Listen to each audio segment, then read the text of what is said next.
बसोई गाँव वज्रघात जड़े नाबालिकर मृत होईछि। मृतक जनक गाँव में सुरेश महाली झील स्मिता महालिक।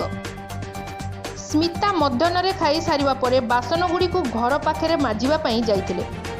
से बासन गुड़ी को माजिबा समय वज्राघातर शिकार होइतिले। परिवार लोके ताकू कामाख्यानगर मेडिकल रे भर्ती करथिले। तेबे सेठारे डाक्टर ताकू मृत घोषणा करथिले। एने गाँव एक भयर वातावरण देखा मिलूँ। Dhenkanal Dilip Naik report, Delhi crime press.